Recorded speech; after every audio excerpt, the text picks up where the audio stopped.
होता रहा, समय समय पर इनका आशीर्वाद हमें मिलता रहा। इसके लिए पूरा हम ही नहीं, पूरा देश इनका कृतज्ञ है।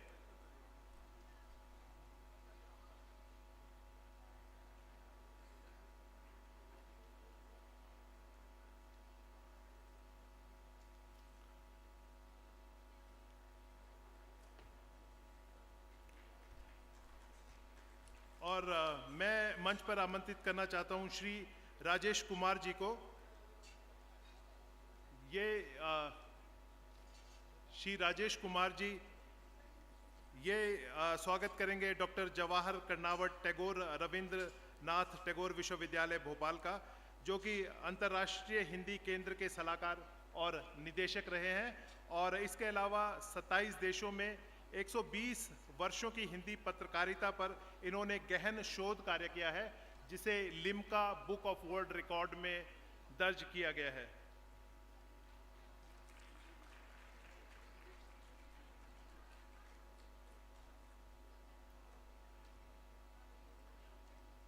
और अब मैं मंच पर आमंत्रित करना चाहता हूं हमारे इस लेखक गांव की निदेशक, और जो हमारी सबकी प्रिय है और जो इस संस्था के शुरू से ही इसके कंसेप्चुलाइजेशन से लेके इसके निर्माण से लेके और आज इसको मूर्त रूप में देने में जिनकी महत्वपूर्ण भूमिका रही है, स्वागत भाषण के लिए मैं आमंत्रित करता हूं विदुषी निशंक जी को।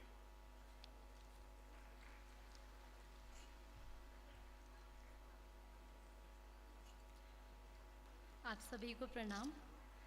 मैं स्पर्श हिमालय महोत्सव 2024 में स्पर्श हिमालय फाउंडेशन एवं स्पर्श हिमालय परिवार की ओर से आप सभी का इस महोत्सव में सादर अभिनंदन करती हूँ, स्वागत करती हूँ।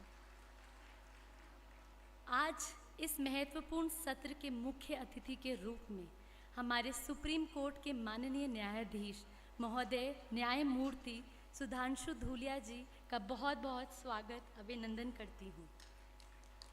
एक अधिवक्ता के रूप में मुझे आपकी कार्यशैली को जानने का मौका मिला, आपको सुनने और आपको समझने का मौका मिला, ये मेरे लिए एक सौभाग्य का विषय है।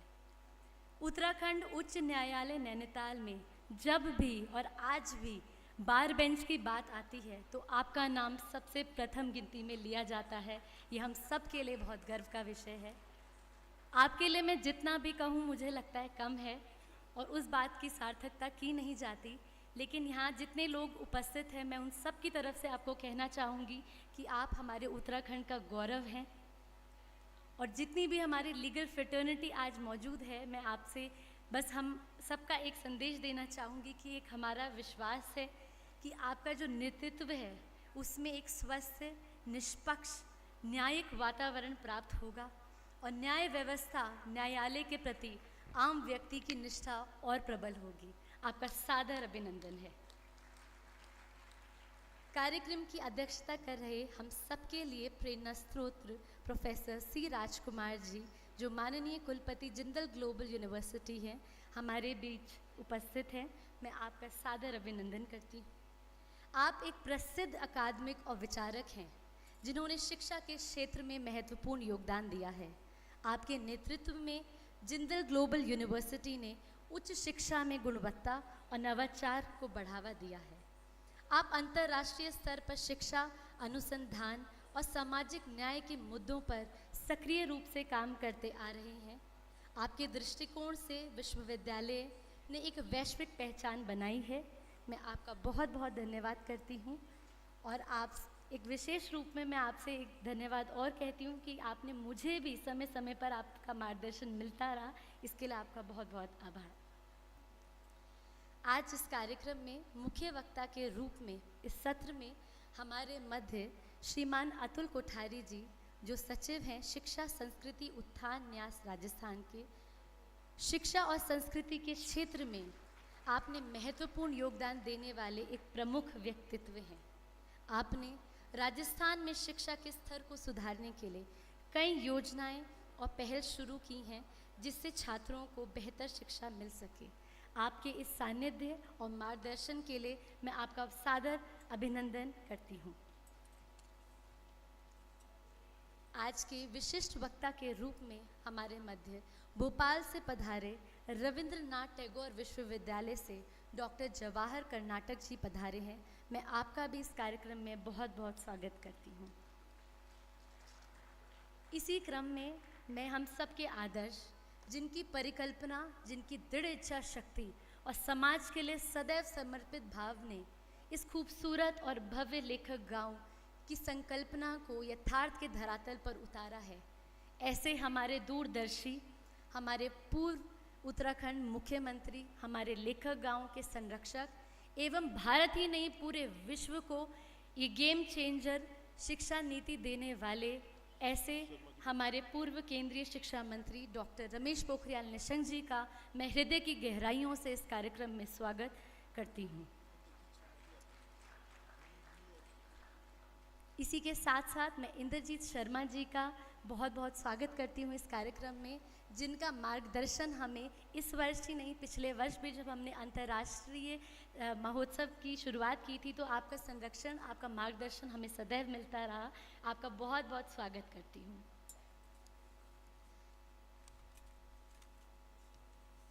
मैं समझती हूँ जिस प्रकार डॉक्टर रमेश पोखरियाल निशंक जी का जो व्यक्तित्व है उसको कुछ शब्दों में अंकित करना, उस शब्दों में उनको वर्णन करना संभव नहीं है, क्योंकि उनका जो व्यक्तित्व है वो बहुत विशाल है, बहुत विराट है। उसी प्रकार इस लेखक गांव की जो भव्यता है, जो खूबसूरती है, जो सुंदरता है, उसको कुछ शब्दों में वर्णन करना असंभव है। उसकी आत्मा में प्रवेश करके ही आप इस लेखक गांव को समझ सकते हैं कि ये क्या है। लेखक गांव महज अवस्थापनों से सुसज्जित एक केंद्र भर नहीं है। ये डॉक्टर रमेश पोखरियाल निशंक जी, आदरणीय पिताजी द्वारा देखा गया, खुली आंखों से देखा गया एक सपना है और एक संवेदनशील मन से उपजा एक भाव है जो आज हम सबके सम्मुख लेखक गांव के रूप में खड़ा है।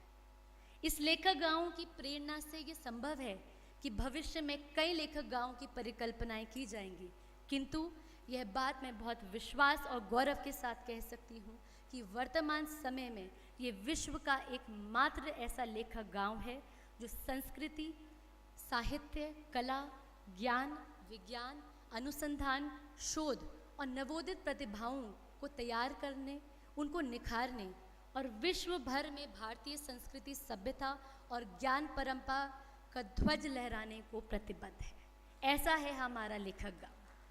और मुझे आप सभी को ये बताते हुए गर्व महसूस हो रहा है कि कल 25 अक्टूबर को माननीय पूर्व राष्ट्रपति श्री रामनाथ कोविंद जी द्वारा कल लेखक गांव की जब उद्घाटन हुआ इस लेखक गांव का, तो उनके द्वारा भी जो ये भाव है ये व्यक्त किए गए और उन्होंने कहा कि सही मायने में लेखक गांव की जो परिकल्पना है पूरे विश्व की एकमात्र ऐसी पहली परिकल्पना है। इसलिए हम बहुत बहुत गर्व महसूस कर रहे हैं आज आप सभी को इस कार्यक्रम में सम्मिलित करते हुए।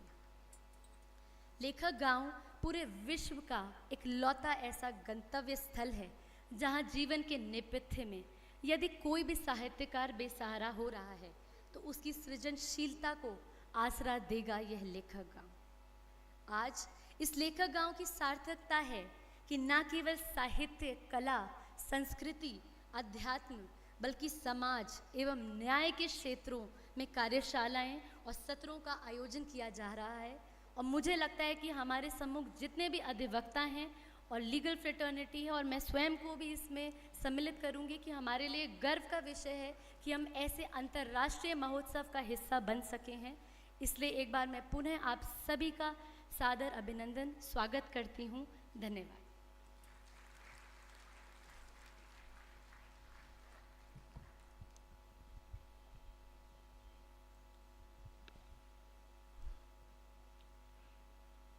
डॉक्टर निशंक ने एक किताब लिखी है, सपने जो सोने न दे, और सपने जो सोने न दे इसका जो विमोचन किया था वो हमारे पूर्व राष्ट्रपति, जो भारत के मिसाइल मैन के नाम से जिन्हें जाना जाता था, स्वर्गीय अब्दुल कलाम जी ने किया। और कई बार निशंक जी की उनसे बातें करते, निशंक जी की कविताओं को पढ़ते, उनका अंग्रेजी अनुवाद सुनते, उनकी आंखों में आंसू हमने भी देखे हैं।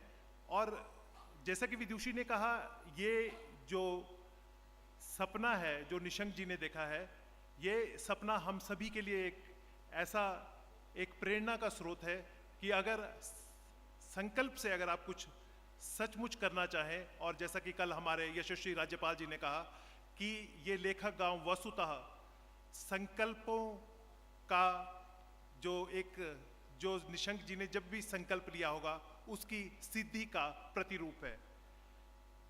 कल कुछ अतिथि ऊपर से आ रहे थे तो उन्हें बातें करते हुए मैं सुन रहा था, और उनमें से डॉक्टर विजय धस्माना जो कि कुलाधिपति है हिमालय विश्वविद्यालय के, उन्होंने कहा था कि आज डॉक्टर निशंक इस स्थल को देख के, इस कार्यक्रम को देख के शायद ऐसा ही फील करते होंगे, ऐसा ही महसूस करते होंगे जैसा कभी मदन मोहन मालवीय जी ने बनारस हिंदू विश्वविद्यालय के निर्माण के दौरान उन्होंने महसूस किया होगा। तो मैं समय ज़्यादा न लेता हुआ मंच पर अपने विशिष्ट वक्ता को आमंत्रित करता हूँ।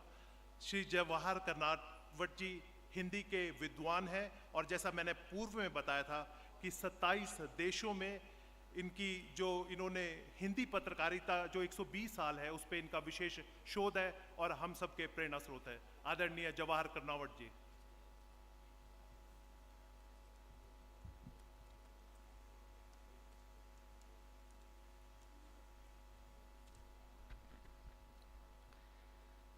मंच पर विराजमान हमारे आज के मुख्य अतिथि न्यायमूर्ति मानी सुधांशु धूलिया जी, अध्यक्षता कर रहे प्रोफेसर सी राजकुमार जी, मुख्य वक्ता आदरणीय अतुल कोठारी जी, और हमारे इस लेखक गाम के प्रणेता और कल्पना को साकार करने वाले आदरणीय श्री निशंक जी, और सामने बैठे हुए आचार्य बालकृष्ण जी जो कुलपति हैं पतंजलि विश्वविद्यालय के, जिनका विश्व भर में नाम है।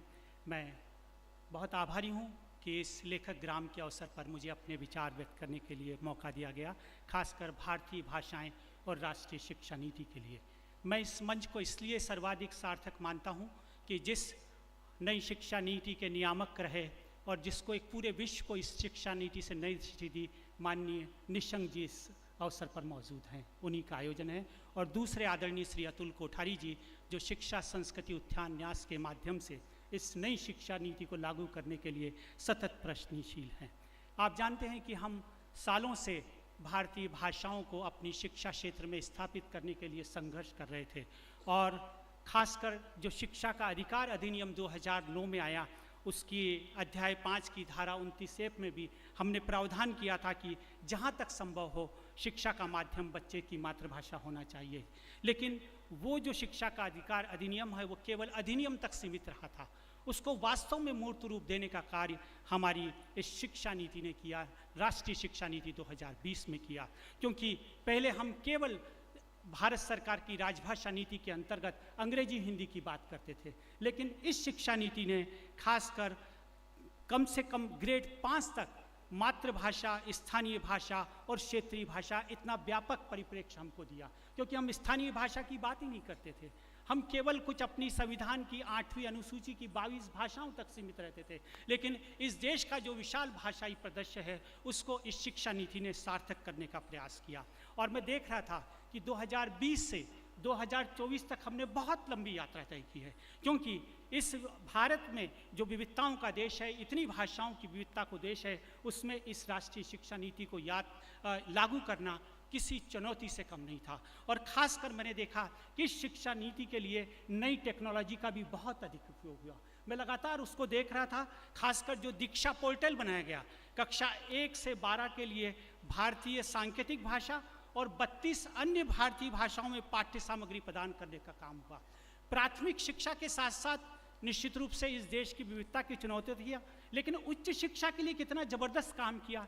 मैं जिस शहर भोपाल से आता हूँ वहाँ पहली बार चिकित्सा विज्ञान की शुरुआत हिंदी में करने की हमारे माननीय गृह मंत्री ने की, और वो प्रोजेक्ट अब सफलतापूर्वक चल रहा है।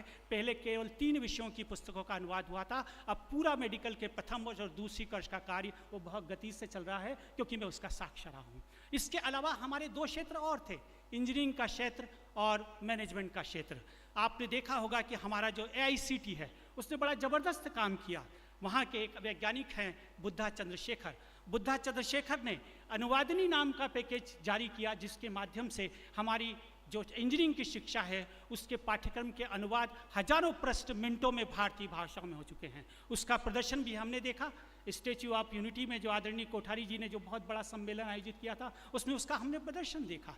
उसके बाद हमारे कई जो आईआईटी है, देखिए आईआईटी कानपुर से इसकी शुरुआत हुई। उसके बाद प्रोफेसर अविनाश अग्रवाल जो आईआईटी कानपुर थे, वो जब जोधपुर आईआईटी में आ गए तो वहाँ पर उन्होंने हिंदी माध्यम की शुरुआत अपने आईआईटी में कर दी। उसके बाद मैं बात करना चाहूँगा Indian institute of management Indore की, वो भी वहाँ से प्रेरित हुआ और उन्होंने हिंदी माध्यम से मैनेजमेंट की पढ़ाई की भी शुरुआत इतनी सी कर दी। तो ये नई शिक्षा नीति के माध्यम से जो नए आयाम खुले हैं, उसमें चुनौतियाँ भी बहुत है, लेकिन यदि जहाँ चाह है वहाँ राह है के सिद्धांत पर और आवश्यकता आविष्कार की जननी होती है, उसके आधार पर इस नई शिक्षा नीति के माध्यम से ज़बरदस्त काम हुआ है। लेकिन कई चुनौतियाँ हैं, खासकर केंद्र सरकार बहुत प्रभावी ढंग से काम कर रही है, लेकिन मैंने देखा है कि राज्य सरकारों को इस दिशा में लागू करने के लिए बहुत सक्षमता की ज़रूरत है। हमने देखा है कई राज्यों में मैंने देखा, मैं मध्य प्रदेश में रहता हूँ, वहाँ कई हिंदी माध्यम के स्कूल बंद हो गए। खासकर सीएम राइज स्कूल नाम दिया गया, तब हमारा ये भी अभियान था कि जो नाम दिया जाए वो हिंदी में दिया जाए। और कम से कम यदि हम नई शिक्षा नीति की बात करते हैं तो हिंदी माध्यम के स्कूल बंद नहीं किए जाएं। छत्तीसगढ़ में इसका प्रयास हुआ, लेकिन अब वापस उसे पुनः परिवर्तित करके हिंदी माध्यम, हमारा भाषा से कोई विरोध नहीं है, अंग्रेजी ज्ञान के लिए आवश्यक है, लेकिन हमारा ये कहना है कि हमारा माध्यम हिंदी रखा जाए और कम से कम हम एक विषय की पढ़ाई अंग्रेजी के रूप में करें, तो हमारे बच्चे अपनी भाषाओं के साथ साथ अंग्रेजी में सक्षम हो, और नई शिक्षा नीति इसका पूरी तरह समर्थन करती है। दूसरा, इस नई शिक्षा नीति ने हमें भाषाओं की विविधता प्रदान की है, लेकिन एक और इसमें बहुत सारी अभी गुंजाइश है सुधार करने की, क्योंकि जब भाषाओं का विकल्प दिया जाता है तो व्यक्ति संस्कृत ले लेता है, हिंदी नहीं लेता और एक विदेशी भाषा को अंगीकार कर लेता है। 3 भाषाओं में शारीरिक शिक्षा ली जाती है, तो अभी इसमें बहुत सुधार की भी गुंजाइश है। और इस बात की गुंजाइश है कि जो हमारा निजी क्षेत्र है,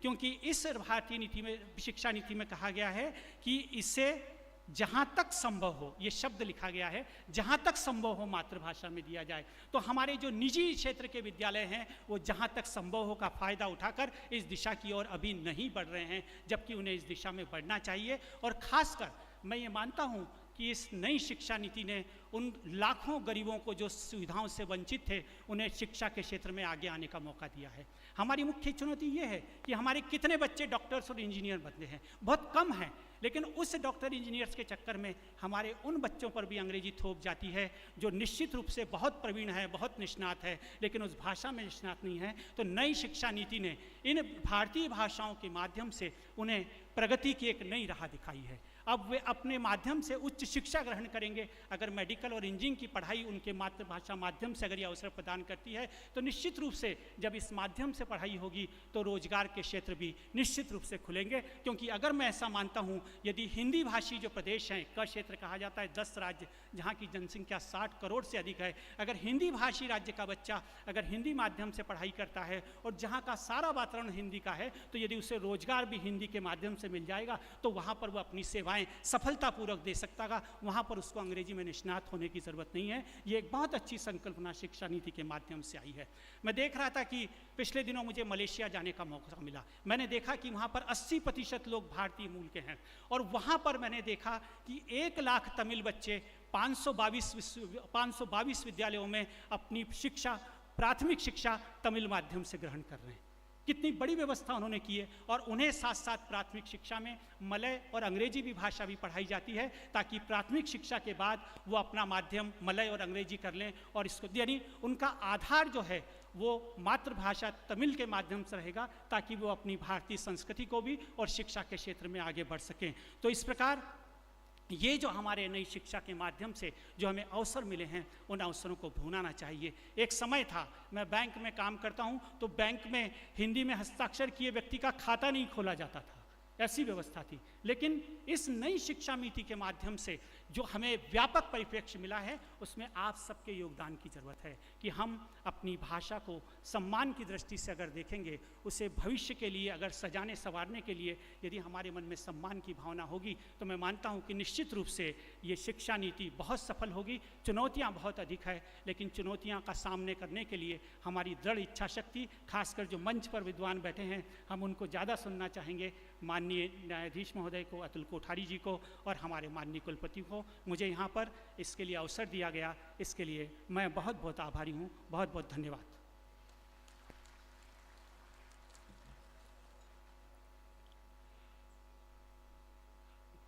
बात वर्ष 2020 की है।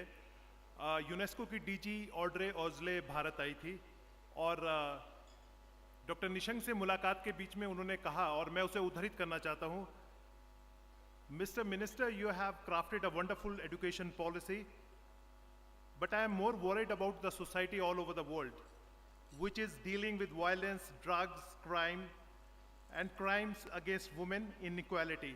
और तब डॉक्टर निशंक ने उनकी इस चिंता का जवाब इस बात में दिया था कि हम एक मूल्य आधारित शिक्षा नीति बना रहे हैं।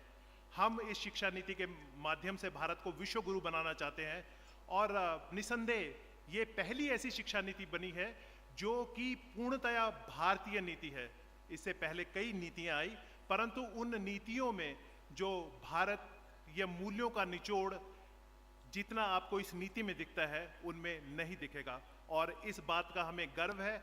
और इसके लिए, इस नीति को भारतीय नीति बनाने के लिए, भारत केंद्रित नीति बनाने के लिए हमने आशीर्वाद लिया, मार्गदर्शन लिया विशेष संस्थाओं का, चाहे औरबिंदो सोसाइटी रही हो, ब्रह्म कुमारीज रही हो, रामकृष्ण मिशन रहा हो, साईं विश्वविद्यालय रहा हो, और एक ऐसे ही नेतृत्व जिसने हमें समय समय पर मार्गदर्शन दिया, वो मार्गदर्शन श्री अतुल कोठारी जी का था। मैं सादर मंच पर आमंत्रित करता हूँ श्री अतुल कोठारी जी को कि वे अपना आशीर्वाद हमें दें और मार्गदर्शन करें।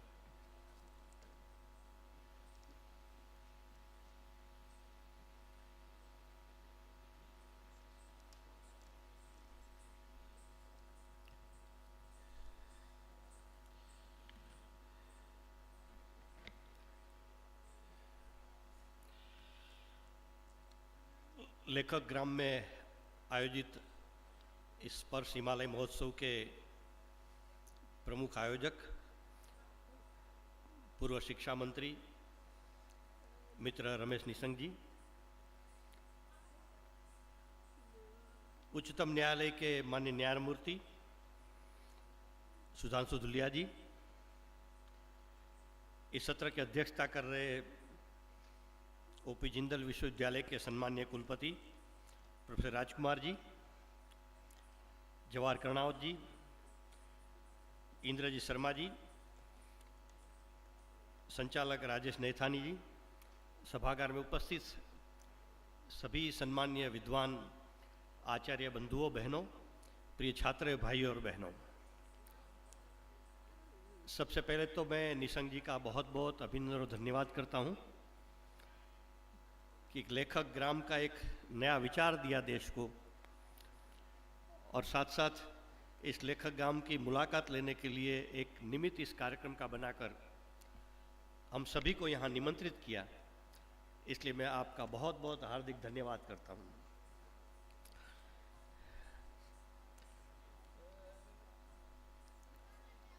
विषय भाषा का है, भारतीय भाषा, हिंदी भाषा, मातृभाषा, शब्द अलग अलग प्रयोग किया जाता है, लेकिन मूल बात भाषा की है।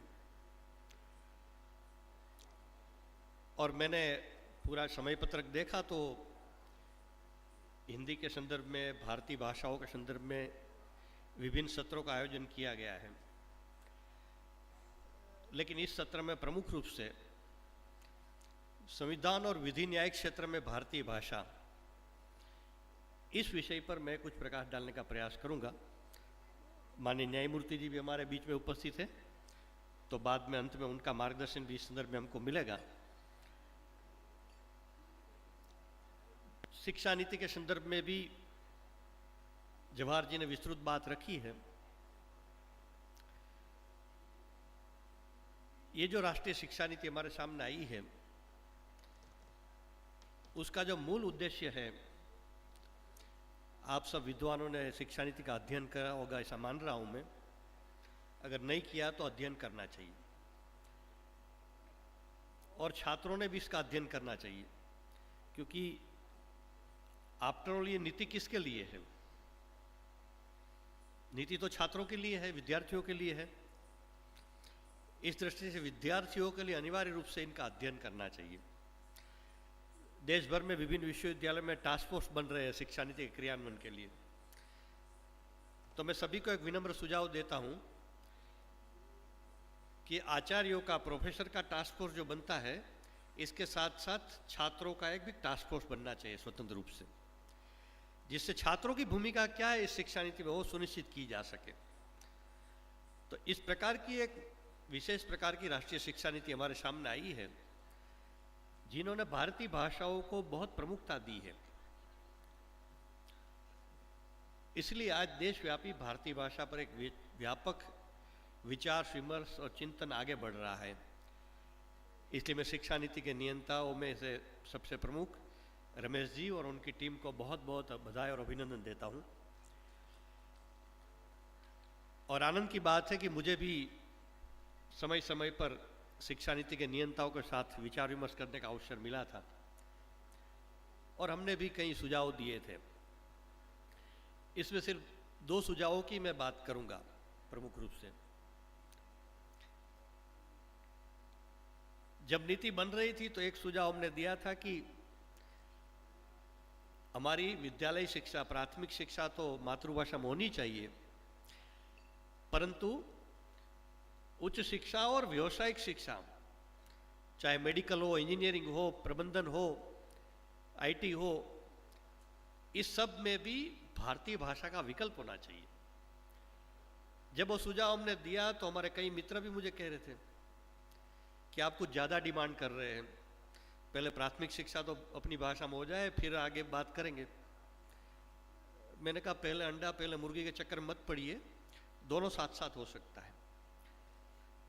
और कोई सुनने के लिए तैयार नहीं थे, लेकिन शिक्षा नीति के नियंताओं ने इस बात को सुना, समझा और सुना समझा ने लागू किया और AICTE ने 12 भाषा में इंजीनियरिंग का पाठ्यक्रम देश के सामने दे दिया।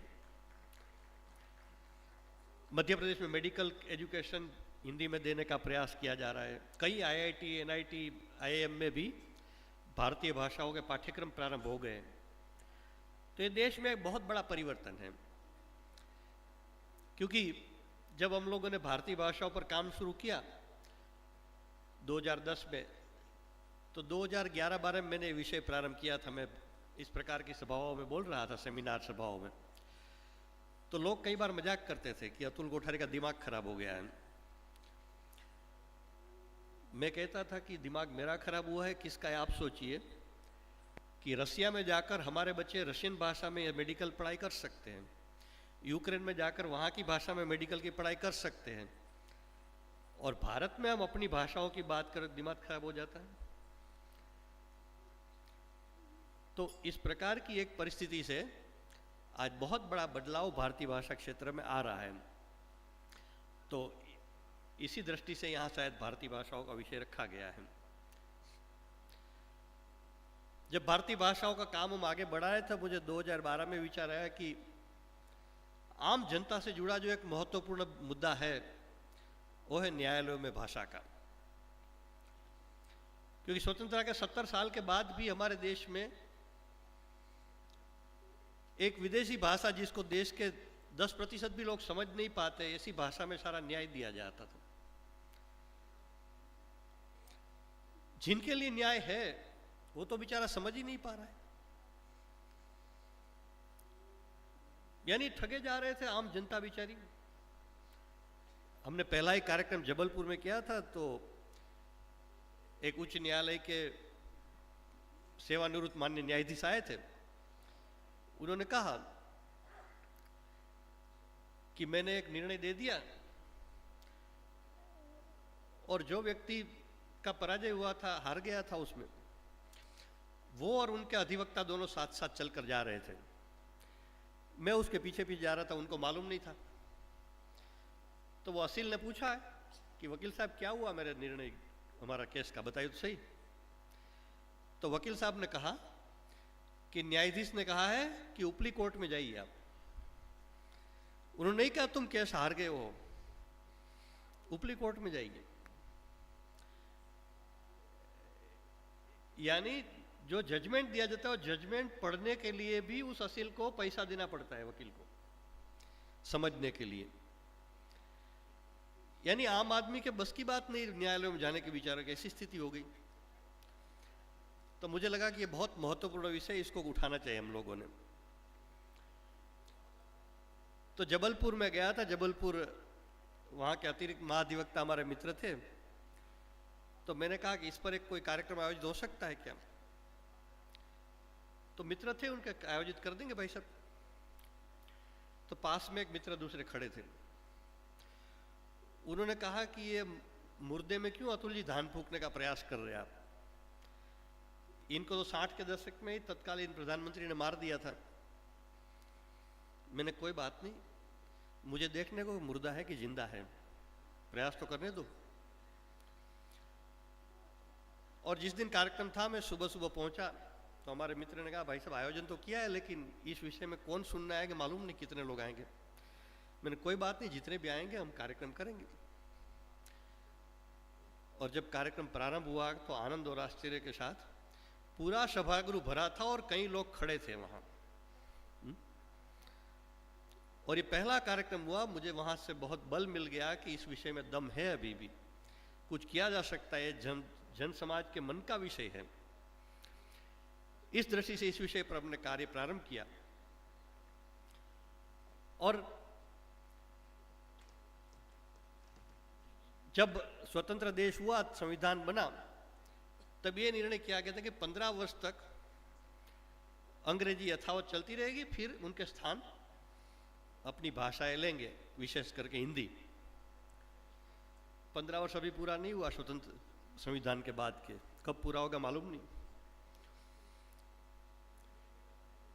लेकिन वर्ष 1963 में एक राजभाषा अधिनियम में संशोधन करके लिखा गया कि सरकारी कार्यों प्रयोजनों के लिए 26 जनवरी 1965 के बाद भी अंग्रेजी के प्रयोग पहले की तरह ही किए जाते रहने की छूट दी जाती है। और वो छूट अभी तक चल रही है। लेकिन चलो जो भी स्थिति है इसमें से रास्ता निकालना है।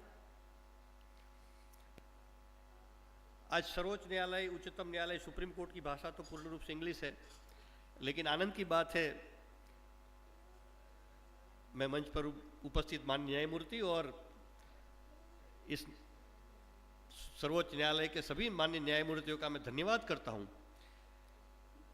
कि हजारों निर्णय अंग्रेजी से अनुवाद करके कई भाषाओं में प्रस्तुत कर दिए गए हैं। ये बहुत ही आनंद का और अभिनंदन पात्र निर्णय है। मैं आप सबको कहता हूं कि आप जरूर अभिनंदन करिए सर्वोच्च न्यायालय का। परंतु उच्च न्यायालय में, हाई कोर्ट में उनकी भाषा भी तो अंग्रेजी कही गई है। अनुच्छेद 348 में ये बात है, लेकिन अनुच्छेद 348(2) में कहा गया है कि किसी भी राज्य के माननीय राज्यपाल महोदय माननीय राष्ट्रपति की पूर्व सहमति से प्रस्ताव भेजते हैं और माननीय राष्ट्रपति उस पर हस्ताक्षर करते हैं, तो उस राज्य में अंग्रेजी के साथ साथ वहां की राजभाषा का या हिंदी का प्रयोग उच्च न्यायालय में, हाईकोर्ट में किया जा सकता है। इसी के तहत 4 राज्य, राजस्थान, उत्तर प्रदेश, मध्य प्रदेश और बिहार, वहां अंग्रेजी के साथ साथ हिंदी में भी बहस करने की, चर्चा करने की अनुमति है हाईकोर्ट में भी। लेकिन इस 4 राज्यों में से ही अलग हुए राज्य, जैसे अपना राज्य उत्तर प्रदेश से उत्तराखंड बना है, बिहार से अलग होकर झारखंड बना है, मध्य प्रदेश से अलग होकर छत्तीसगढ़ बना। और इसके जो राज्य अलग बनते हैं तो उसके लिए भी नियम कानून है। राज्य के पुनर्गठन कानून के अनुसार जब एक राज्य में से 2 राज्य बनते हैं तब दोनों में वहां की पुरानी व्यवस्था यथावत रहती है, लेकिन इस विषय में ऐसा न होने के कारण वहां के शासकों प्रशासकों ने उनके स्वाभाविक अधिकार के लिए जागरूकता नहीं दिखाई है। जब उत्तर प्रदेश की भाषा, उत्तर प्रदेश के उच्च न्यायालय, हाई कोर्ट में अगर हिंदी चल सकती है तो उन्हीं से अलग हुआ उत्तराखंड में क्यों नहीं चल सकती? यह कानून कहता है। झारखंड में क्यों नहीं चल सकता, छत्तीसगढ़ में क्यों नहीं चल सकता, लेकिन इन 3 राज्यों में अभी तक हिंदी नहीं चल रही है अंग्रेजी के साथ साथ उच्च न्यायालय में। तो कहीं न कहीं शासक प्रशासकों की भी इस पर ध्यान नहीं है और इसकी पहल करने की आवश्यकता है, क्योंकि कानून कहता है। इसी प्रकार जैसे ही 4 राज्यों को अनुमति है, इसी प्रकार तमिलनाडु, गुजरात और छत्तीसगढ़ ने जब मांग की थी तो उस समय केंद्र सरकार ने उसको कहा, नकार दिया किस ढंग से कि उच्चतम न्यायालय, सुप्रीम कोर्ट के न्यायमूर्ति इसके लिए अनुमति नहीं दे रहे। अब ये संविधान का निर्णय है, संविधान के अनुसार कार्य होना, उसमें तो उच्चतम न्यायालय के न्यायमूर्ति कैसे हर्डल डाल सकते हैं।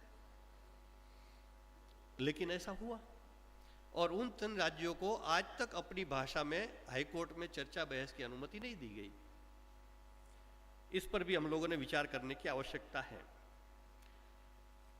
इससे आगे बढ़ते हैं तो लोअर कोर्ट, जिला न्यायालय, अधीश न्यायालय और इससे नीचे के न्यायालय, आज देश में अनेक राज्यों में, चाहे कर्नाटक हो, केरल हो, तमिलनाडु हो, अनेक राज्य है।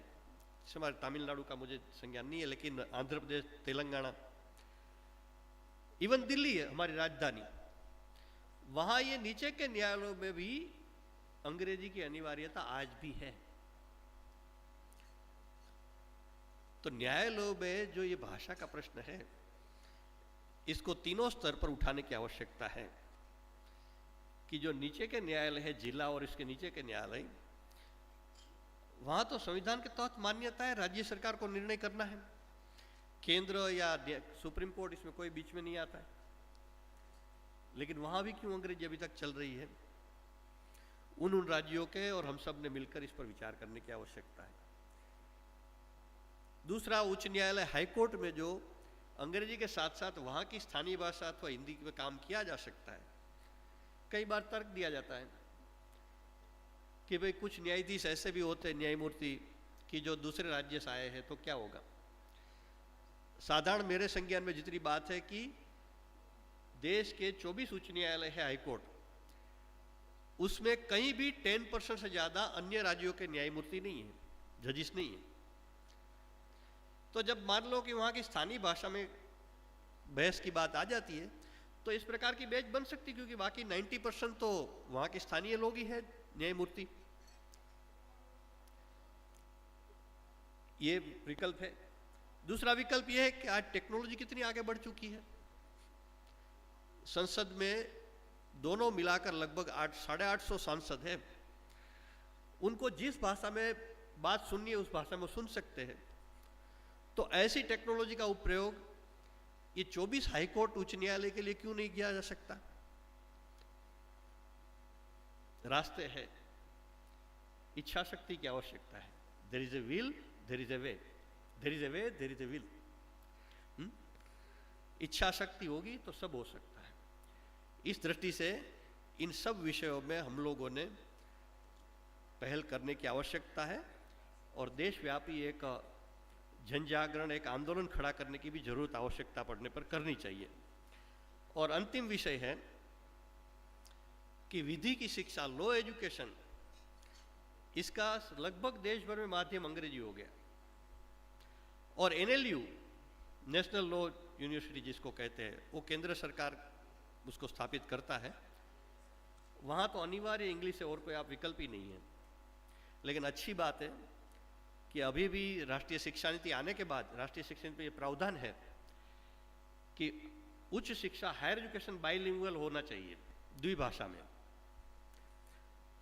और बार काउंसिल ने भी ये निर्णय दे दिया है कि भाई आप अपने अपने राज्यों में द्विभाषा में लॉ की पढ़ाई कर सकते हैं। इस प्रकार का प्रावधान एक प्रारंभ हुआ है, इसलिए आप सबकी ओर से बार काउंसिल का भी बहुत बहुत अभिनंदन और धन्यवाद करता हूं मैं। और विधि सेवा की जो लॉ की कॉम्पिटिटिव एग्जाम होती है, प्रतियोगी परीक्षाएं, वो भी सारी अंग्रेजी माध्यम में ही है। तो जब पढ़ाई अंग्रेजी माध्यम में बच्चा करेगा, कॉम्पिटिटिव एग्जाम से पास होकर अंग्रेजी माध्यम से जाएगा, वो अपनी भाषा में क्यों काम करेगा? तो ऊपर से नीचे, नीचे ऊपर, दोनों तरह से बदलाव की आवश्यकता है।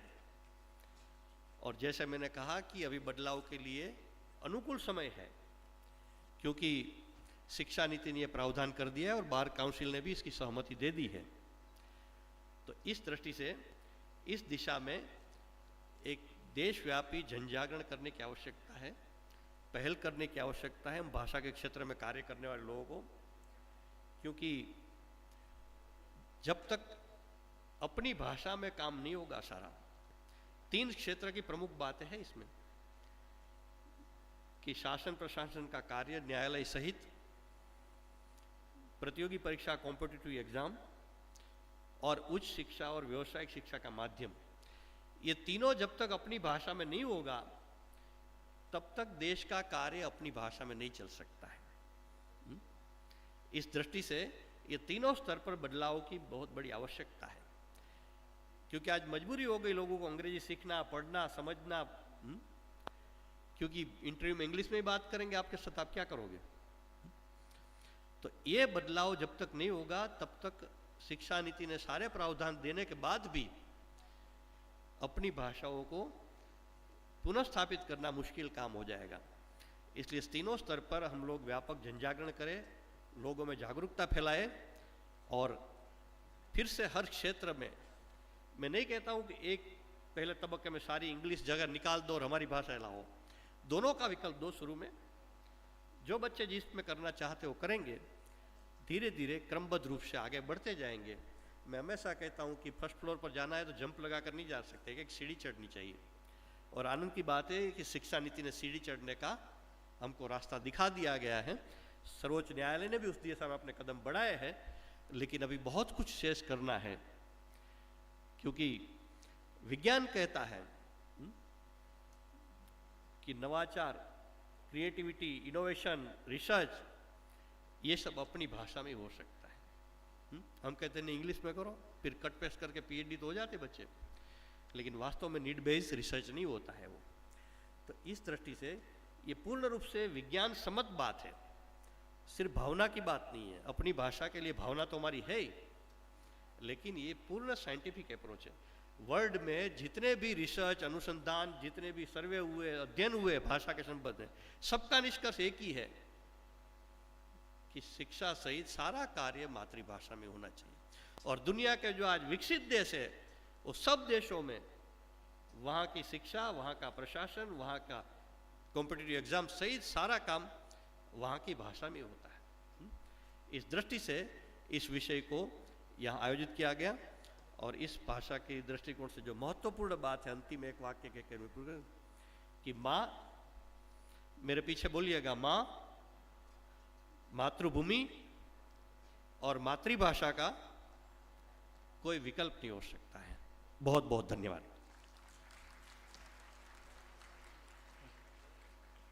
धन्यवाद आदरणीय अतुल कोठारी जी। जैसा कि आपने कहा, नई शिक्षा नीति ने बदलाव की सीढ़ी बना दी है और हम इस लेखक गांव के माध्यम से अपनी संस्कृति और विशेषकर उत्तराखंड की संस्कृति के संवर्धन और संरक्षण के लिए समर्पित है।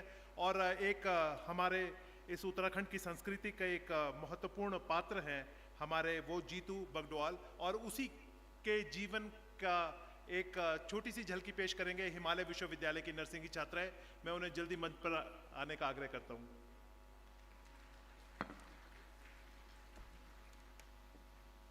सबसे पहले मैं सभी का नमस्कार करती हूँ। हमारे महान अतिथिगण एंड मेरा भुल्ला भैजी, दीदी भुली, सबको स्वागत है।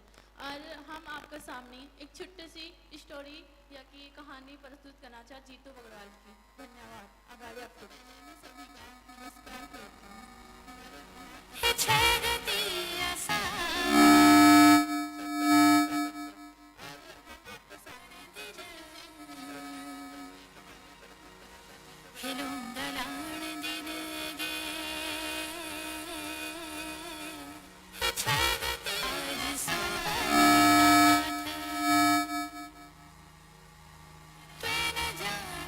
जान लो जी तो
ए देवी तुम कुछ और मैं दिखे किले हसन लग्या।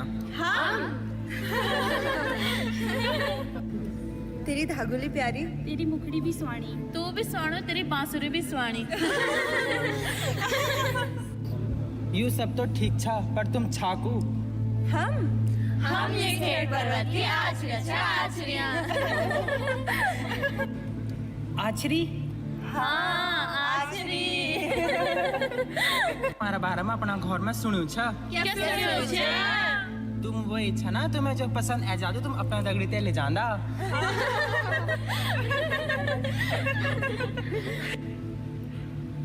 अरे अरे कब जानी छे? अब तू एक बेटे कखी नहीं जा सकते।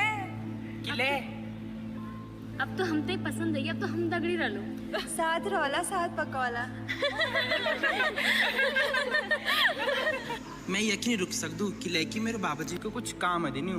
काम? हमारा घर में रोपनी लगन लगी, मैं अपनी बहने का ससर जान लगी बहने के लिए वोणक। अब तो यक बेटे ना कखी नहीं जा सकदू कि लेकी तू हमारा दगड़ रण पड़लू। आखिर तुम चांदा क्या? हम तेरा दगड़ चांद छा। अबरी में जान गया वा मैं रोपने लगे कि वापिस आ जालू। अच्छा तेरू हमें पागल समझो छे क्या? हम आचरी छे आचरी, ये खेत पर्वत की आचरी। हम तेरू कने विश्वास करोला कि तू आलू ही आलू। राजपूत छो मैं राजपूत, अपने वादों को पक्कू जरूर ओलू मैं। अच्छा हम उन पर कने भरोसा करें कि तूने वापस ए बाटा होनो।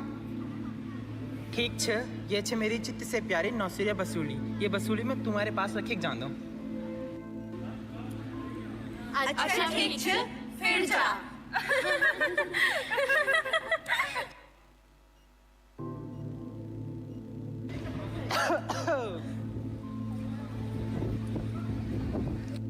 भैजी प्रणाम। प्रणाम भूली प्रणाम। तू ठीक छा? मैं ठीक छे, घर में सब ठीक छे भैजी? ठीक छा भूली।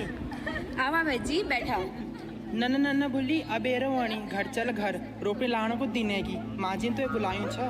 ठीक छे भैजी, मैं भीतर जाऊँ थोड़ा।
बहुत बहुत धन्यवाद।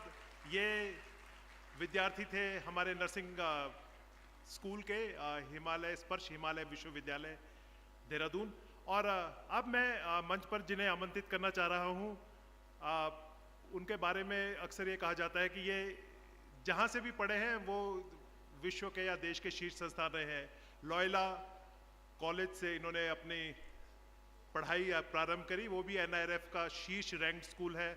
हार्वर्ड स्कूल, ऑक्सफोर्ड स्कूल, और उसके बाद इन्होंने ये ठाना कि क्यों ना एक ऐसा विश्वविद्यालय स्थापित किया जाए जो कि विश्व की शीर्षतम विश्वविद्यालयों में शामिल हो, और ये इन्होंने कर दिखाया। मैं बात कर रहा हूँ श्री सी राजकुमार जी की, जो कि फाउंडिंग वाइस चांसलर हैं जिंदल ओपी जिंदल विश्वविद्यालय के। और इनके बारे में 2-3 पंक्तियां कहना चाहूँगा कि ये डॉक्टर निशंक से मिलने आए और हम देखते थे ये अक्सर लेख ही अंग्रेजी में लिखते थे, तो इन्हें 6 महीने का अल्टीमेटम दिया गया था कि आप हिंदी में लेख लिखिए। और मुझे खुशी है कि इन्होंने 3-4 महीने में ही हिंदी में अपने लेख प्रकाशित करने शुरू कर दिए।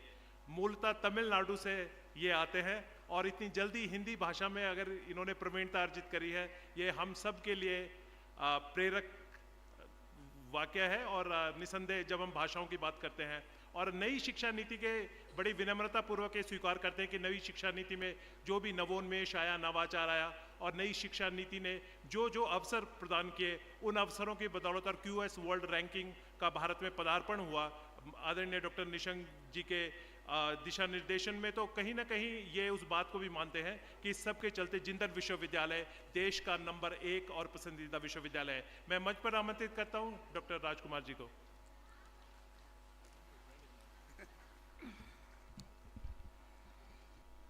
Thank you very much, Dr. Natyani. First of all, let me begin by saying that I'm so delighted to be here, especially because it's a clarion call by our very distinguished Dr. Ramesh Pokhriyal Nishank. I had the privilege to meet him as a distinguished Union Minister of Education, and since the day I met him for the first time, I was so convinced that so many good things will be happening for our sector. So let me take this opportunity to congratulate Dr. Nishank, but also everybody who has come together to celebrate the establishment of India's, but probably the world's first Writers Academy, or Likhat Gaon, or Writers Village, whatever you want to call it. The vision behind this institution is very compelling and very inspiring, and I believe it will be transformative as well. A lot of people have spoken since morning, and all I can say is that the vision of Dr. Nishank when he became the education minister was to transform the landscape of Indian higher education in particular. Many of us who are today talking about the national education policy may not be aware that what he did was truly remarkable, because he ended up developing political consensus on an issue that has been deeply divided for the entire 75 years of Indian history. It is impossible for the political parties across divergent interests to come together and actually recognize and appreciate a national education policy which was a consensus document. So what Dr. Nishank did, which politicians rarely do, which is to build an extraordinary degree of consultation and consensus across all stakeholders. Nobody was left out, be it the far left, the center, and many other levels and gradations of political, ideological, and other philosophical leanings. That effort culminated in the national education policy, which we are all very proud of. So I want to take this opportunity to congratulate Dr. Nishank for his leadership. I also want to say that many aspects of the national education policy was in line with the vision of the Constitution of India, including, for example, the expansion of the right to life to include right to education in Article 21A of the Constitution. That was deeply embedded in the national education policy. Article 14, 15, and 16 of the Constitution, which talks about right to equality and non-discrimination, again was reflected in the national education policy.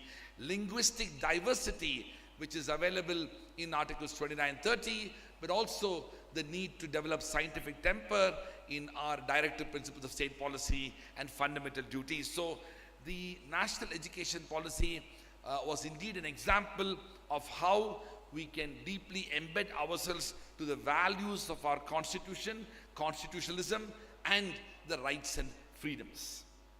I am also so delighted to see a very distinguished judge of the Supreme Court of India, an outstanding jurist, Honorable Justice Sudhanshu Dhulia. For many of us who have known him from distance, he is not only an outstanding judge and a jurist, but also he carries himself rare qualities and values of simplicity, humility, and a self-effacing nature, which is so critical for somebody who is vested with the constitutional responsibility for speaking truth to power. I'm deeply grateful to Justice Dhulia for his contributions, but also his effort that he took to come all the way from Delhi. For those of you who are not in the field of law, I can tell you that the weekends are more intense for our judges because they are preparing for the next entire week. But for him to take out an entire day and to be here with Dr. Nishank and as well as all of us to celebrate the establishment of this venerable institution in the form of the Lekyak Gaon speaks volumes about his own commitment and dedication to institution building. I also want to recognize the presence of very distinguished individuals, including leaders of academic institutions, vice chancellors, chancellors, and others, both off the dais and on the dais, for their presence. Dr. Nathiani and Dr. Nishank has inspired me for many years to learn Hindi. I'm still a very, very sort of below average student who is still trying to learn Hindi. I'm originally from Kanyakumari, the southernmost tip of India. I was born and brought up there and did good part of my schooling and college in Chennai. And as some of you know, language in my part of the country was also a very political tool. And for a very long time, we have fought about the language, and a lot of things have happened over the last 75 years relating to the language. But my own life and journey, essentially taught me that language is an opportunity to understand people and to engage with a diversity of people.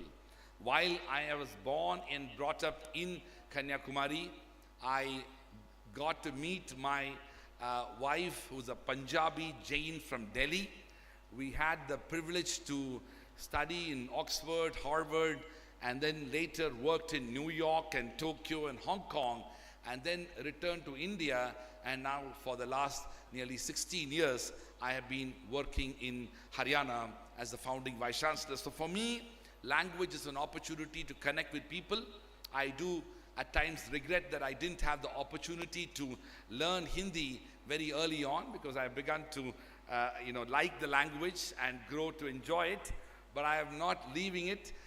Dr. Nishank had essentially inspired me when he spoke in Hindi. I was so inspired. It was so natural for him.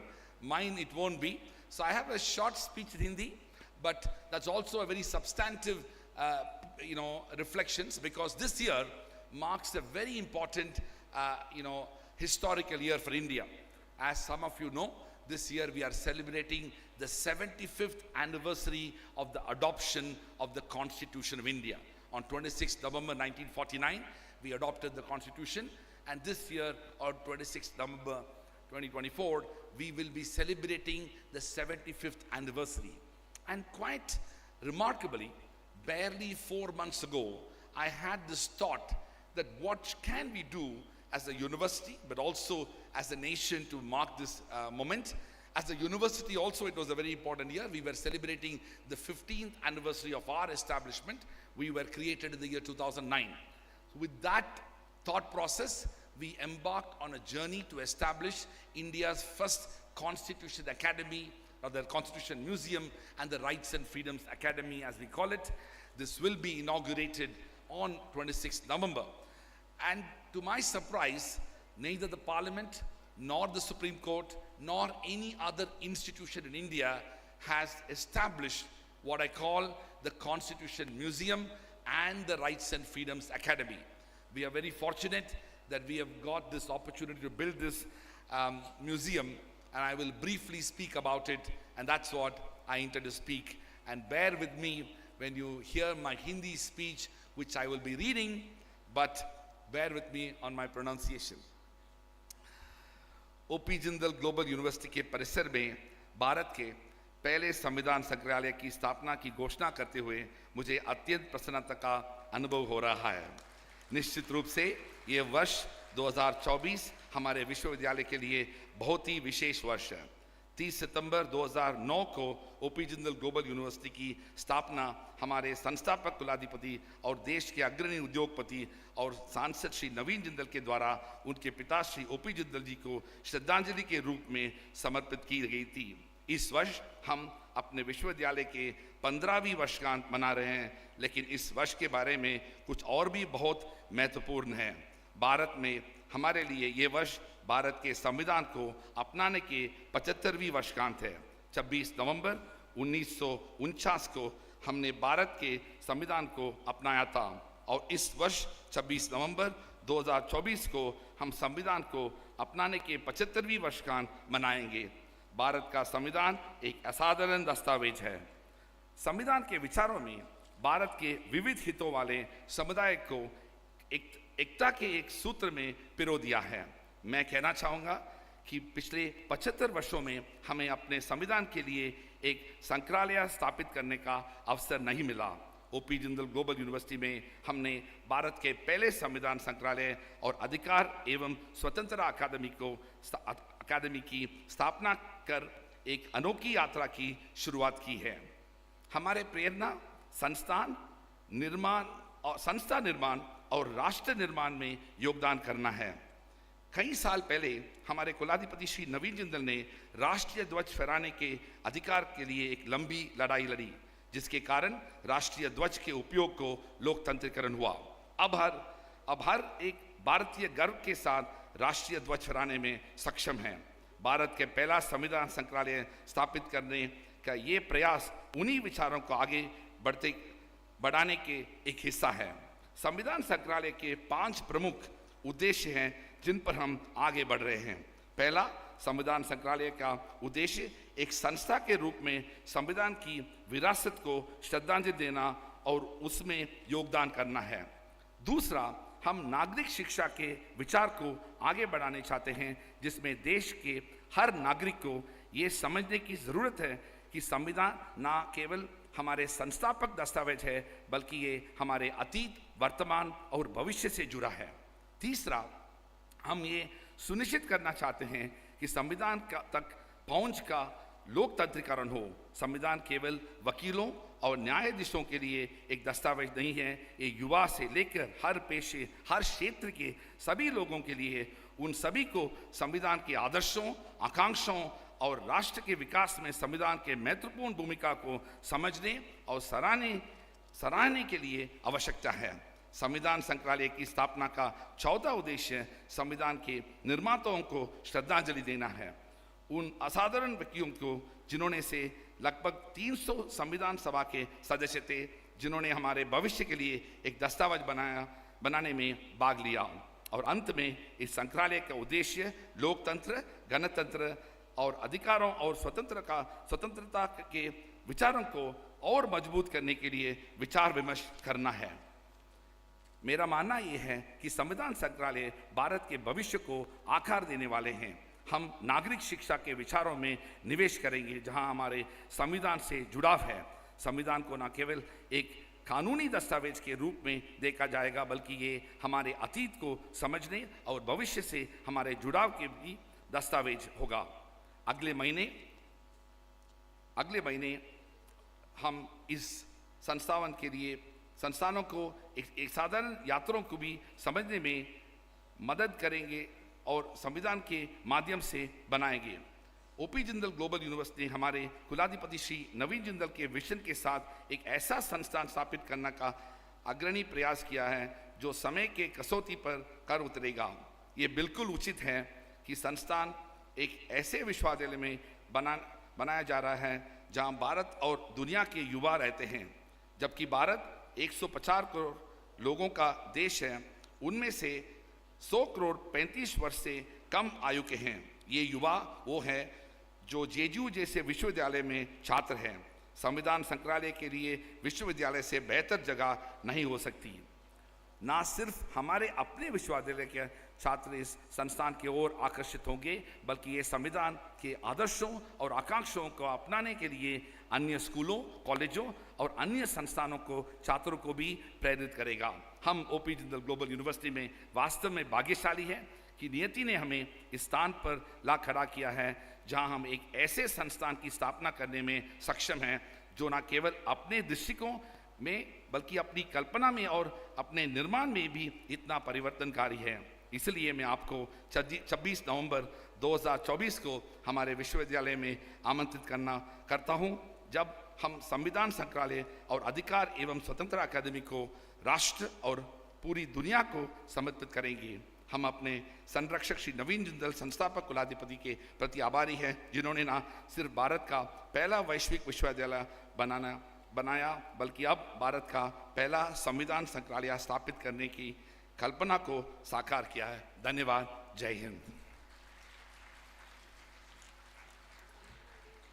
बहुत बहुत धन्यवाद doctor Rajkumar ji. और अब मैं अपने वक्ता को बुलाने से पहले केवल उनके बारे में दो चार पंक्तियां बताना चाहता हूं। अपनी विनम्रता, अपनी विद्वता के लिए पूरे भारत में एक न्याय की प्रतिमूर्ति के रूप में जिन्होंने अपने को स्थापित किया है और उत्तराखंड में हम सभी को गौरवान्वित किया है, ऐसे जस्टिस सुधांशु धूलिया जी, इनके बारे में मैं बताना चाहता हूं कि ये जो हम लोग सुनते हैं कि कर्मभूमि जो अखबार था, उस अखबार के संपादक जो भैरव दत्त धूलिया जो कि स्वतंत्रता सेनानी है, उस प्रतिष्ठित परिवार से धूलिया जी का संबंध है। ये उनके पौत्र हैं और ये हमारा सौभाग्य रहा है कि एक और हमारे मंच पर डॉक्टर निशंक बैठे हैं जिन्होंने ऐसी शिक्षा नीति दी है जिसने देश विदेश में भारत का नाम किया है और भारत को विश्व गुरु बनाने के लिए संकल्पित है। और दूसरी तरफ जस्टिस धूलिया हैं जिन्होंने अपने कई निर्णयों में शिक्षा नीति को उद्धृत किया है, शिक्षा नीति का उल्लेख किया है और वे हमेशा से उत्तराखंड के लिए और जितने भी हमारे यहाँ पे, विशेषकर मैं उन विद्यार्थियों को बताना चाहता हूँ जो लॉ यूनिवर्सिटी के विद्यार्थी यहाँ पर आए हैं, आप सभी के लिए इनका जीवन, उनके बारे में अगर आप जानेंगे तो उन्होंने अनेक काम किए हैं। और मैं अब मंच पर आमंत्रित करता हूँ आदरणीय सुधांशु धूलिया जी को अपने मुख्य अतिथि उद्बोधन के लिए।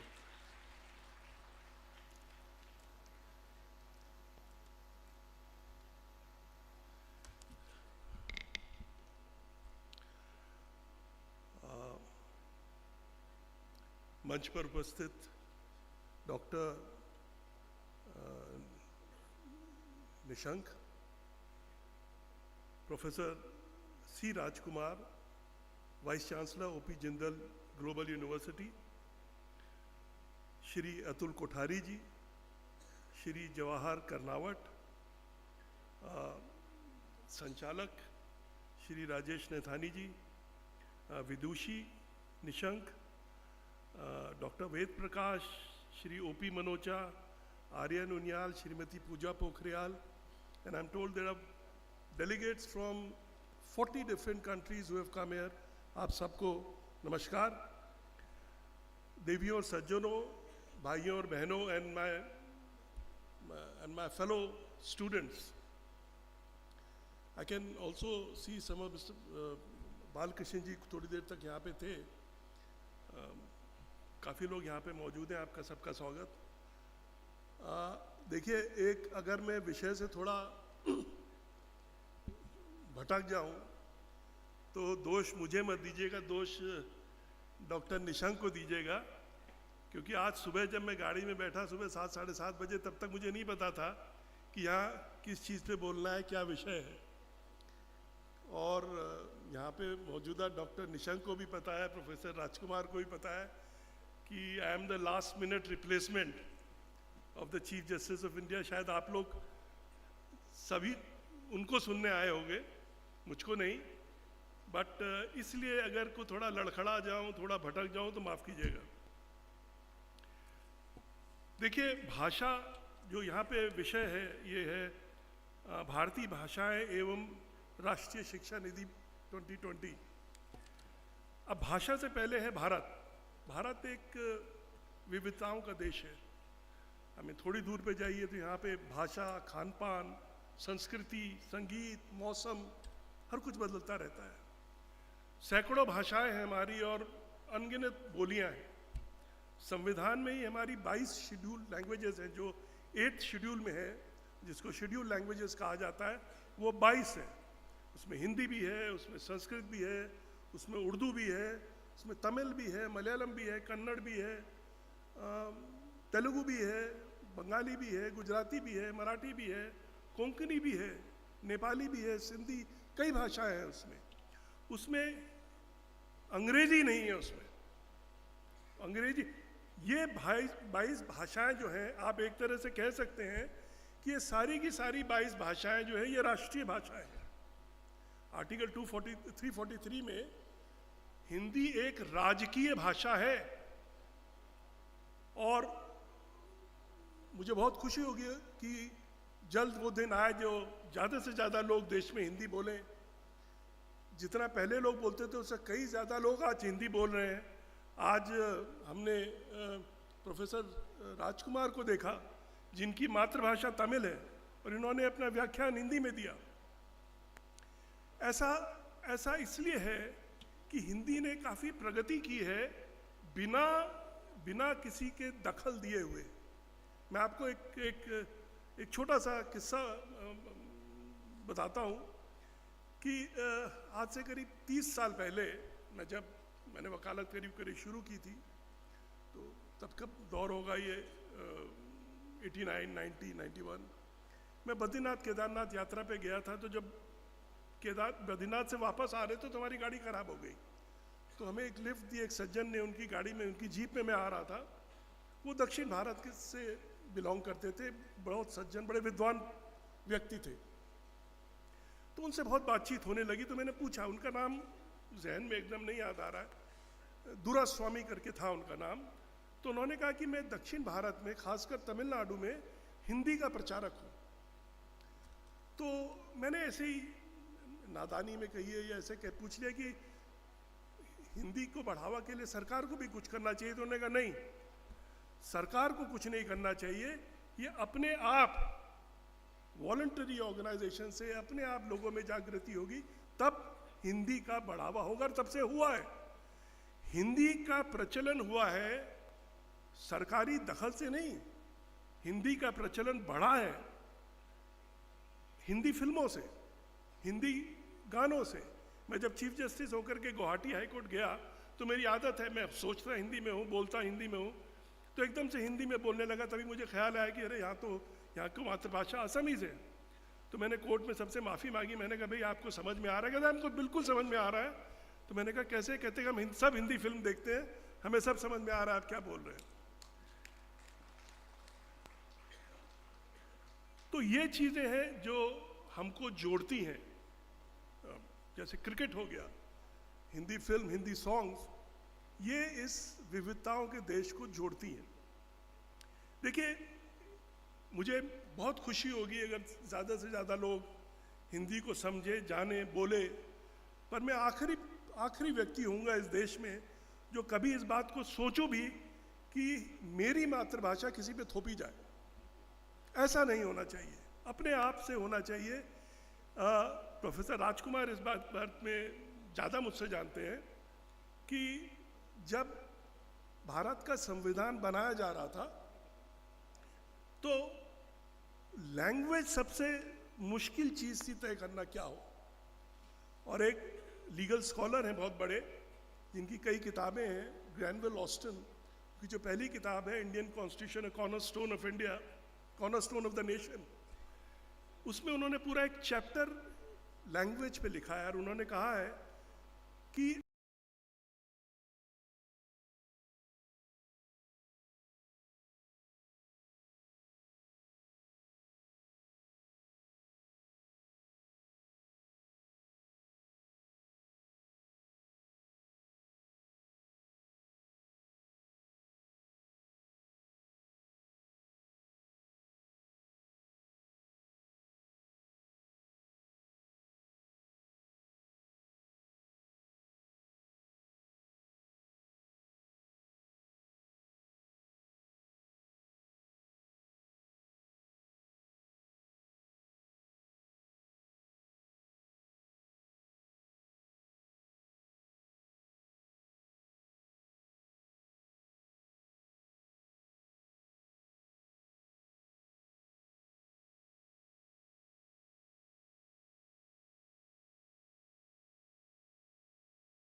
उस हाई कोर्ट की भाषा में, उस स्टेट की जो लैंग्वेज है उसमें भी काम हो सकता है। इसका कई वक्ताओं ने जिक्र किया, मैं भी इस पर थोड़ा बोलना चाहूँगा कि हमारी आज जो लीडरशिप है सुप्रीम कोर्ट में, doctor Chandrachud chief justice of India की अध्यक्षता में, इस पे बहुत काम हो रहा है भाषा पे। 26 जनवरी 2019 में एक ऐप लॉन्च हुआ सुप्रीम कोर्ट में जिसको कहते हैं सुवास। ये एक बेंगलोर बेस या पूना बेस कोई कंपनी है जिन्होंने इजाद किया इसको, और सुवास के नाम से सुप्रीम कोर्ट में चलता है। सुवास का मतलब हुआ सुप्रीम कोर्ट विधि अनुवाद सॉफ्टवेयर। तो इसमें 8 शेड्यूल की जो 22 लैंग्वेजेस हैं उसमें से 18 लैंग्वेजेस में सुप्रीम कोर्ट के सारे निर्णय अनुवाद हो रहे हैं। अब तक जब मैं आपके साथ बोल रहा हूँ करीब करीब 37,000 ऐसे निर्णय सुप्रीम कोर्ट के अनुवादित हो चुके हैं इन 18 लैंग्वेजेस में। और एक बड़ी कमेटी है सुप्रीम कोर्ट की, जस्टिस ओक उसके अध्यक्ष हैं, और ये कोऑर्डिनेट करती है सारे के सारे जितने 25 हमारे हाई कोर्ट हैं उनके चीफ जस्टिस से, उनके नॉमिनेटेड जजेस से, और इस पर बहुत तेज़ी से काम हो रहा है। तो कहने का मतलब ये था कि हिंदी को और हमारी बाकी भाषाओं को प्रोत्साहन देने में सुप्रीम कोर्ट और हाई कोर्ट भी पीछे नहीं है, इसमें हर जगह प्रगति हो रही है। अंत में मैं थोड़ा न्यू एजुकेशन पॉलिसी पे बोलना चाहूँगा, जो कि एक बड़ी अद्भुत पॉलिसी थी 2020 की। मैंने कम से कम 2 या 3 निर्णय में इसका सिर्फ जिक्र नहीं किया है, इस पे इसको बेस बना करके अपने जजमेंट्स दिए हैं, क्योंकि सबसे अच्छी बात मुझे जो इस पॉलिसी में लगी वो इनके जो पांच बिंदु थे जिस पे ये पूरी केंद्रित है policy: accessibility, affordability, accountability, quality और इक्वालिटी। ये बहुत खूबसूरत चीज़ें हैं।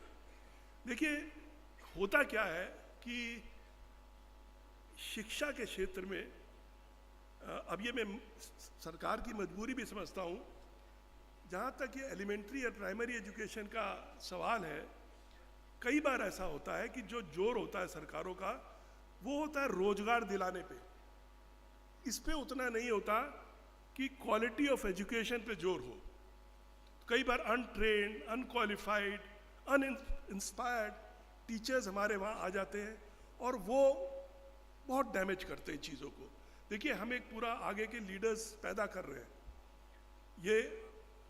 ये लीडरशिप देंगे इस देश को आगे आने वाले दिनों में। एक अमेरिका के बहुत माने हुए स्कॉलर थे एजुकेशन के क्षेत्र में, उनका नाम था जैक्वेस बार्ब्यून। उन्होंने ये कहा है कि teaching is not a lost art but the regard for it is a lost tradition. अगर मैं इसका हिंदी में अनुवाद करूं तो कुछ यूँ होगा कि जो शिक्षा है या पढ़ाने की जो कला है वो कोई लुप्त होती हुई कला नहीं है, परंतु हमारे समाज इसको जिस नज़र से देखता था वो अब ख़त्म होती जा रही है। तो हमारे समाज को भी ये एक शिक्षक, देखिए क्या होता है यहाँ पे कि शिक्षा पे या शिक्षक पे उतना ज़्यादा जोर नहीं दिया जाता जो कि बाकी क्षेत्रों में दिया जाता है। हमारा आज देश में एक इंडियन एडमिनिस्ट्रेटिव सर्विस है, एक इंडियन पुलिस सर्विस है, इंडियन रेवेन्यू सर्विस है, तमाम तरह की एक इंडियन एजुकेशन सर्विस नहीं है। ऐसा होना चाहिए, क्योंकि शुरू से ही अगर आप देखेंगे ये एक कमज़ोरी रही है कि खासकर प्राइमरी एजुकेशन में ये ध्यान नहीं दिया गया, ये ध्यान बाद में आया। जाहिर है अब राइट टू एजुकेशन एक फंडामेंटल राइट है अंडर आर्टिकल 21 कैपिटल ए, और इस पर काफ़ी काम भी हो रहा है। शिक्षा नीति जो 2020 की है वो एक उदाहरण है, पर इसके आगे इस पर बहुत ज़्यादा काम होना है।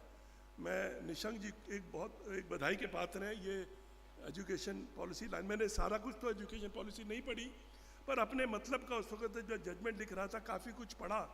उसमें कई चीज़ें जो क्वालिटी ऑफ एजुकेशन पे केंद्रित है मुझे बहुत अच्छी लगी, जैसे कि मैं एक उदाहरण देता हूँ कि उसमें ये जोर है कि पूरी पेडागॉजी जो एक शिक्षक प्राइमरी एजुकेशन का पढ़ा रहा है वो ही हो जो प्राइमरी स्कूल के बच्चों के लिए पढ़ाने के लिए ट्रेंड हो।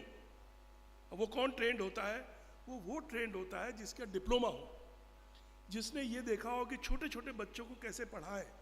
देखिए, एक जो कोई शिक्षक एक ग्रेजुएट को पढ़ाता है, प्रोफेसर राजकुमार हैं यहाँ, ये हायर क्लासेस लेते हैं, लॉ की, ग्रेजुएट, अंडर ग्रेजुएट। पर अगर इनसे भी कहा जाए कि प्राइमरी स्कूल में पढ़ाओ तो ये नहीं पढ़ा पाएंगे, क्योंकि वो ट्रेनिंग इनकी नहीं है। उसके लिए एक अलग से ट्रेंड व्यक्ति चाहिए। ये इस शिक्षा नीति में बहुत बड़ी चीज़ जो मुझे नज़र आई। आशा करता हूँ कि आगे जो कोई भी होगा वो इस शिक्षा नीति पे और जोर देगा और इसी तरह के हमारा हिंदी की भाषा पे जोर रहता रहेगा। धन्यवाद। Thank you so much for inviting me here.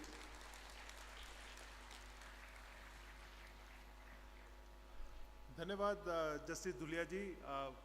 जैसा कि आपने कहा, शिक्षा नीति के माध्यम से भारत अपनी सर्वश्रेष्ठता और अपने आप को विश्वगुरु के रूप में स्थापित कर पाएगा, ऐसा हमारा विश्वास है। तो मैं अब स्मृति चिन्ह के लिए निवेदन करूंगा डॉक्टर निशंक जी को कि वे हमारे आज के मुख्य अतिथि को स्मृति चिन्ह प्रदान करें।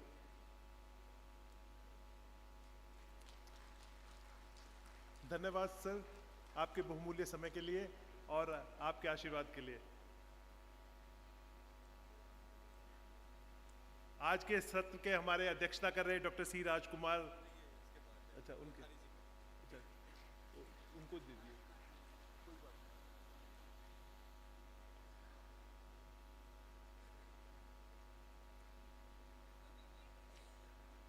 और हमें आशा है कि आने वाले समय में आप अपना पूरा उद्बोधन हिंदी में देंगे। हमारे मुख्य वक्ता के रूप में श्री कोठारी जी ने हमें गौरवान्वित किया, आपका बहुत बहुत आभार। हमारे वक्ता के रूप में कन्नावत जी हमारे मध्य पधारे, आपका बहुत बहुत धन्यवाद। मैं आमंत्रित करता हूं डॉक्टर निशंक को धन्यवाद उद्बोधन के लिए। काफ़ी विलम्ब हो गया और मुझे लगता है कि जैसे आदरणीय धुलिया जी ने कहा, न्यायमूर्ति हमारे सुधांशु धुलिया जी, क्योंकि इस कार्यक्रम में देश के मुख्य न्यायाधीश न्यायमूर्ति चंद्रचूड़ जी को रहना था। ये बात सही है कि बहुत कम समय, आज सुबह ही उठते ही जो है ये हुआ कि आदरणीय धुलिया जी को इधर आना है। किन परिस्थितियों में आए मैं जानता हूँ और मुझे लगता है कि ये सामान्य बात नहीं थी। ये आपका संविधान के प्रति, भारतीय भाषाओं के प्रति और हमारी NEP 2020 के प्रति समर्पण है, जो आप चलते हुए दौड़ करके यहाँ पर आए। हम आपका बहुत अभिनंदन कर रहे हैं, आपका स्वागत करें। मुझे ये भी खुशी है कि आपने NEP 2020 को काफ़ी सुप्रीम कोर्ट में जब भी आप बोल रहे हैं तो NEP 2020 पर आप चर्चा कर रहे हैं। और दुनिया के, जैसे डॉक्टर राजेश ने बताया और राजकुमार जी तो इस NEP 2020 में लगातार मेरे साथ इन्होंने काम किया, आदरणीय अतुल कोठारी जी ने काम किया। हम इनके मार्गदर्शन में बहुत कुछ हमने उसके अंदर जोड़ा और पूरी दुनिया को लेकर के, इसीलिए इस NEP 2020 को पूरी दुनिया के विश्वविद्यालयों ने कहा कि ये पूरे वर्ल्ड में गेम चेंजर का काम करेगी और उसमें आज आप सब लोगों का सहयोग है। मैं आपका अभिनंदन कर रहा हूँ। जस्टिस धुलिया जी, जैसे कि डॉक्टर राजेश नैथानी ने बताया कि उनकी रगों में देशभक्ति का खून बहता है। शायद बहुत कम लोग जानते होंगे कि स्वाधीनता संग्राम सेनानी और कर्मभूमि के उस जमाने में संपादक भैरवदत्त धुलिया जी का योगदान इस देश की आज़ादी में कभी भुलाया नहीं जा सकता। वो आपके दादाजी थे और इसलिए आपकी रगों में देशभक्ति का खून बहता है और आपका पूरा परिवार न्यायिक व्यवस्था से जुड़ा रहा है। आपके पिताजी के बारे में भी आप सब लोग जानते हैं। हमारा सौभाग्य है कि आपने संघर्ष करके जो अपना स्थान पूरे देश में न्यायिक क्षेत्र में बनाया है। आज भी जब हाई कोर्ट नैनीताल की बात होती है तो हर दिन हर समय जस्टिस धूलिया को याद किया जाता है, उनकी प्रखरता के लिए, सौम्यता के लिए और अच्छे से सुन करके न्याय देने के लिए।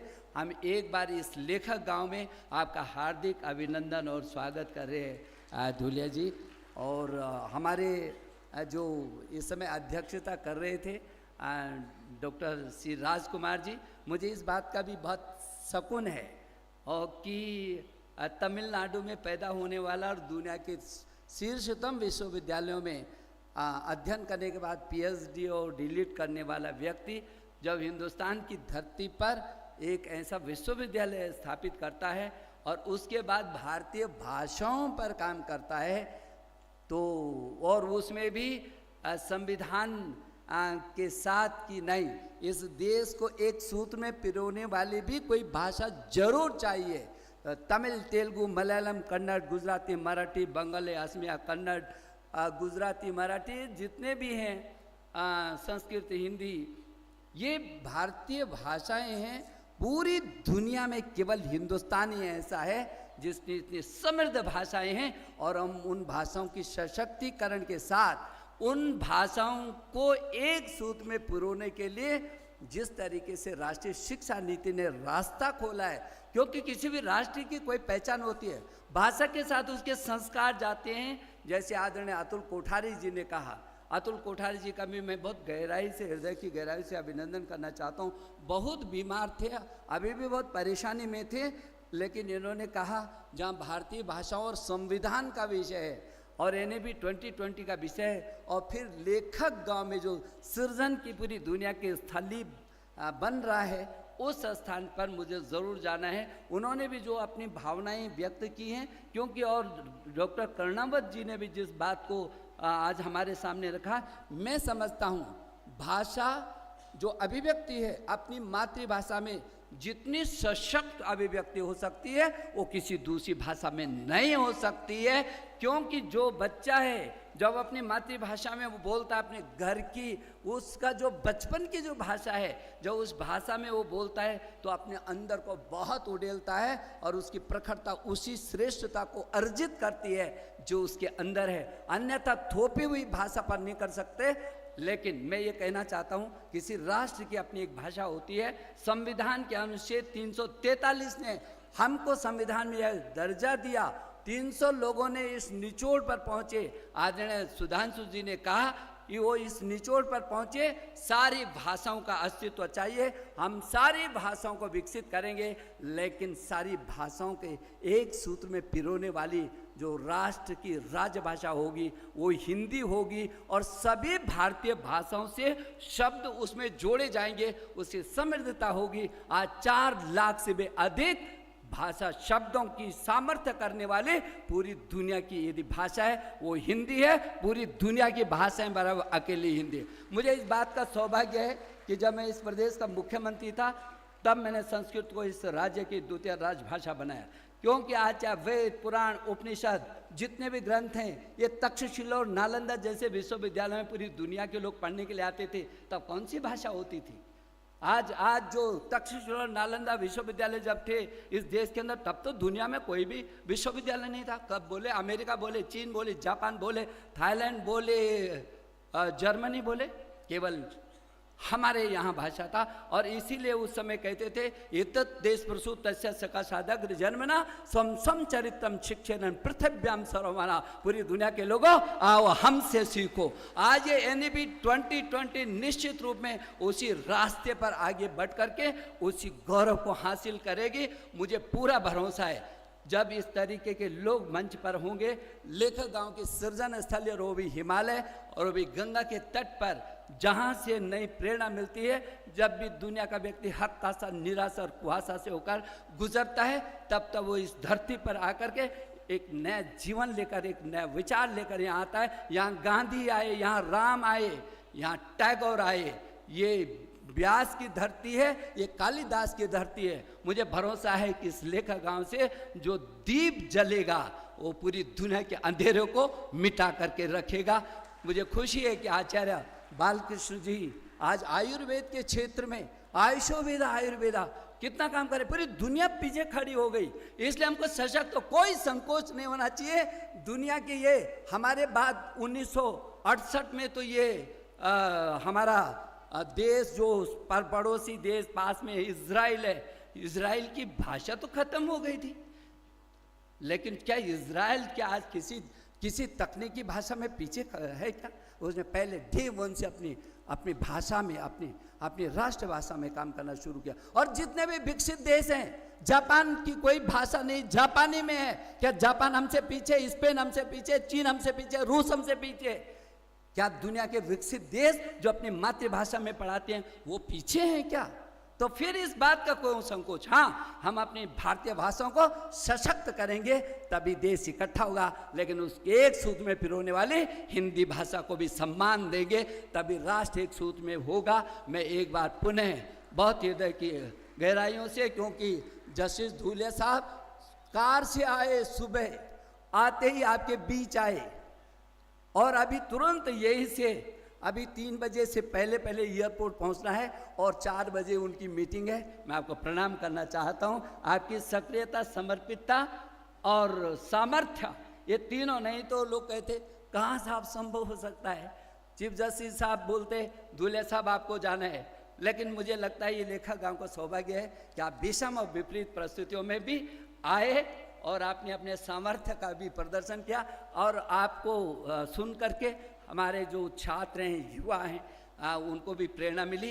एक बार जो देश और विदेश से इसमें लगभग 40 देशों के लोग इसमें प्रतिभाग कर रहे हैं और देश का कोई राज्य नहीं है जहां से इस कार्यक्रम में लोग नहीं हैं। मैं आप सबकी ओर से एक बार इस मंच पे जो हमारे वक्ता और अध्यक्ष हैं, मुख्य वक्ता हैं, और इन सभी लोगों को और विशेष करके जो इतनी दूर से लगातार यात्रा करते हुए आए और जिनको तुरंत जाकर के अगली मीटिंग दिल्ली में करनी है, ऐसे जस्टिस सुधांशु धूलिया का हम सब लोग मिलकर के अभिनंदन करते हैं। बहुत बहुत धन्यवाद।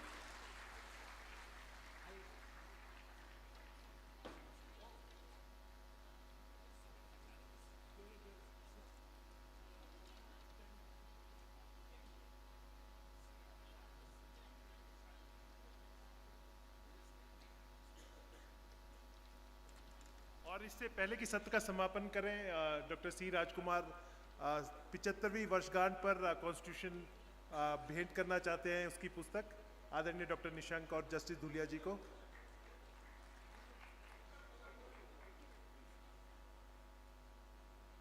और लेखक गांव की तरफ से डॉक्टर राजकुमार को संविधान का संग्रहालय बनाने के लिए बहुत बहुत बधाई। और हमें पूरा विश्वास है कि आप द्वारा किए जा रहे भारतीय भाषाओं को सशक्त करने के क्रियाकलाप और संविधान की शिक्षा को आगे बढ़ाने के लिए आपके जो विचार है और आपके जो भी आप काम कर रहे हैं उससे निश्चित रूप से हमारे विद्यार्थियों को और हमारे शिक्षा जगत के जुड़े लोगों को प्रेरणा मिलेगी। आप सबका पुनः बहुत बहुत धन्यवाद। Thank you very much.